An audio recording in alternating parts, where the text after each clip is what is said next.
ಇನ್ನು ಈ ವಿಚಾರದಲ್ಲಿ ಈಗ ಎಫ್ಐಆರ್ ಕೂಡ ದಾಖಲಾಗಿದೆ. ಇದರಲ್ಲಿ ಒಬ್ಬ ಸಂತ್ರಸ್ತೆ ಇವತ್ತು ಎಫ್ಐಆರ್ ನ ದಾಖಲು ಮಾಡಿದ್ದಾರೆ, ಕೇಸನ್ನು ಹಾಕಿದ್ದಾರೆ. ಅದು ನೇರವಾಗಿ ಕೇವಲ ಪ್ರಜ್ವಲ್ ರೇವಣ್ಣ ಅಷ್ಟೇ ಅಲ್ಲ, ರೇವಣ್ಣ ಅವರ ಮೇಲೆಯೂ ಕೂಡ ಅವರನ್ನೇ A1 ಆರೋಪಿಯನ್ನಾಗಿ ಮಾಡಲಾಗಿದೆ. ಮಾಜಿ ಸಚಿವ ರೇವಣ್ಣ ಮೇಲೂ ಕೂಡ ಎಫ್ಐಆರ್ ದಾಖಲಾಗಿದೆ. ಈಗ A1 ಆರೋಪಿಯಾಗಿ HD Revanna, A2 ಆರೋಪಿಯಾಗಿ Prajwal Revanna ಬಗ್ಗೆ ದೂರನ್ನ ನೀಡಲಾಗಿದೆ. 354A, 354D, 509 ಅಡಿಯಲ್ಲಿ ಎಫ್ಐಆರ್ ದಾಖಲಾಗಿದೆ.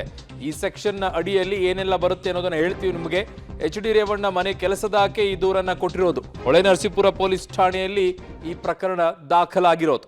ಸೊ HD ರೇವಣ್ಣ ಅವರ ಮನೆ ಕೆಲಸದಾಕೆಯೇ ಈ ದೂರನ್ನ ಈಗ ನೀಡಿದ್ದಾರೆ. ಹೊಳೆನರಸೀಪುರ ಠಾಣೆಯಲ್ಲಿ ಎಫ್ಐಆರ್ ದಾಖಲಾಗಿದೆ. ಎಫ್ಐಆರ್ ನ ಪ್ರತಿಯನ್ನ ಕೂಡ ನೋಡ್ತಾ ಇದ್ದೀರಾ. ಅದರಲ್ಲಿ HD ರೇವಣ್ಣ ಅವರೇ ಈಗ A1 ಆರೋಪಿಯಾಗಿರೋದು.